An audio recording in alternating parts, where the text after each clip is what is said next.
Hi there, welcome to the channel. Today we're going to be talking about the electronically disconnectable sway bar, also known as the Smartbar. And we're going to be talking about how it might not be so smart keeping one of these on your Jeep if you wheel it. So check it out.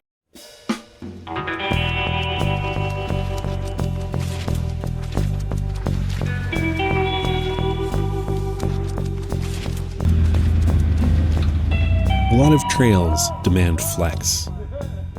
On obstacles like this, the sway bars are a huge liability, and they actually limit articulation. To combat this, you need to be able to disconnect your front sway bar at a minimum. Rubicon models achieve this by including an electronically disconnectable front sway bar system. They call it the Smartbar. Rubicons have come with this feature since 2007. And it continues to be standard equipment on all Rubicon models to this day. While it makes disconnecting as simple as pressing a button, the convenience does come at a price. Especially if you're wheeling in moist conditions like snow, mud, or deep water.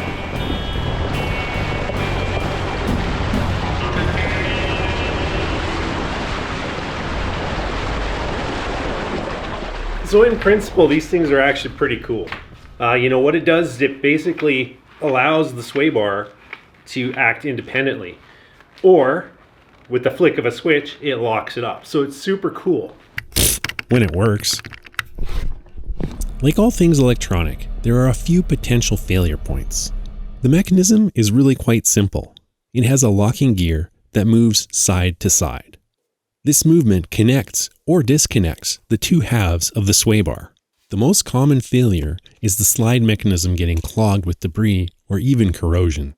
It needs to be maintained frequently to ensure smooth operation.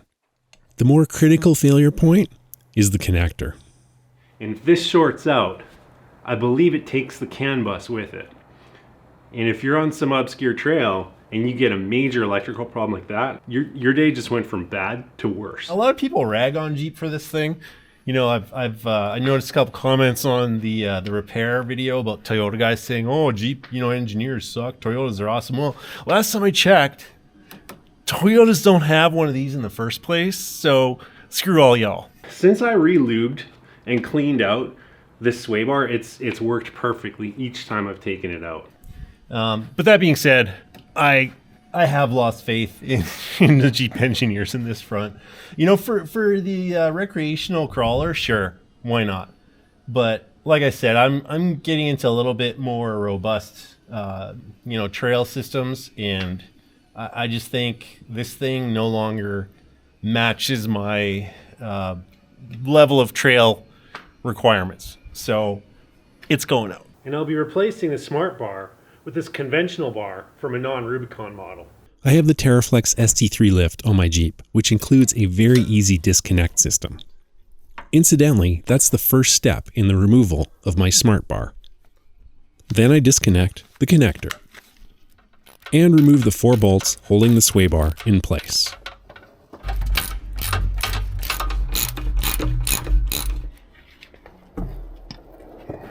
So with the connector here, there's 2 options.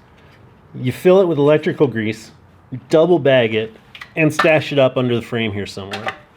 Option 2, and I was told not to do this one, is to cut it off, seal the wires, and do the same thing, stash it somewhere up on the frame. I was told not to go with option 2, but I just don't want, I just have no plans of ever going back to the Smartbar. So I am in fact going with option 2, and I'm cutting this connector off.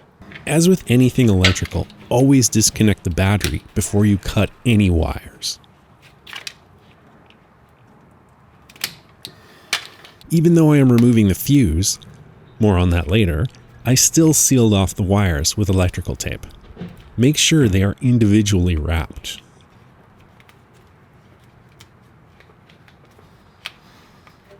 I then bagged it and wrapped it again with more tape.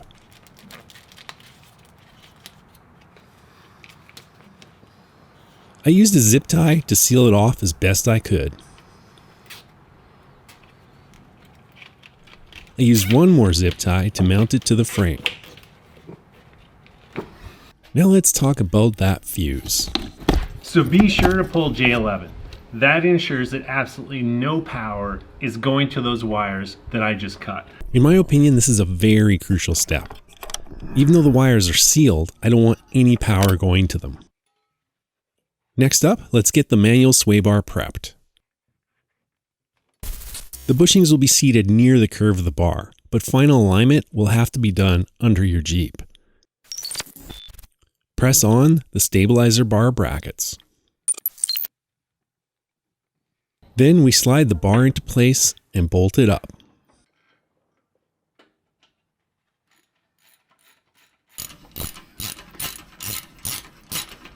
As you can see, this is a much simpler system. But I'm not going to lie.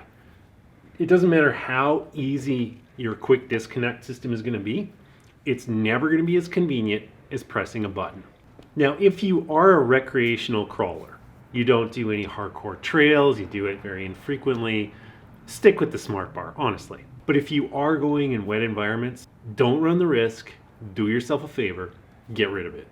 So this is actually a pretty easy modification. Not only was it pretty fast, it was like maybe half an hour's worth of effort. It was also relatively inexpensive. My cost on the manual bar, which includes the bar, the bushings, and the hangers, was $370 Canadian, around $210 US. So at the end of the day, it's not a whole bunch of money for a lot of peace of mind. This is the actuator motor. This piece is where the really bad failures happen. The ones that make your CAN bus go poof. So several companies actually make a manual mechanism that replaces this whole thing. And that actually makes your Smartbar smart again.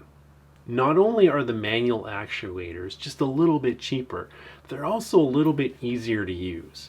Instead of disconnecting at the end link, you're just reaching under the bumper, cranking to disconnect or unlock your sway bar, and then uncranking or loosening it to lock your sway bar back up.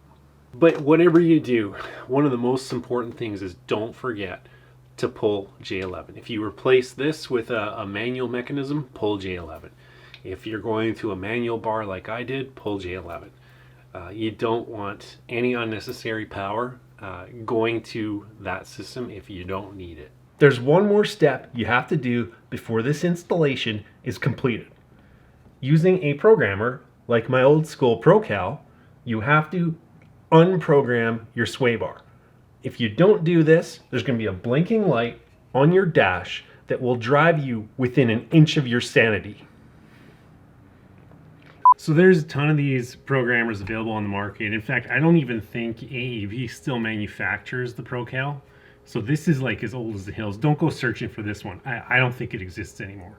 This one is so old, in fact, that it still plugs into the ODB2 port, R2D2, BB8, whatever that port's called. It still plugs in there, and then you just manipulate these dip switches, and that controls which setting you're enabling or disabling.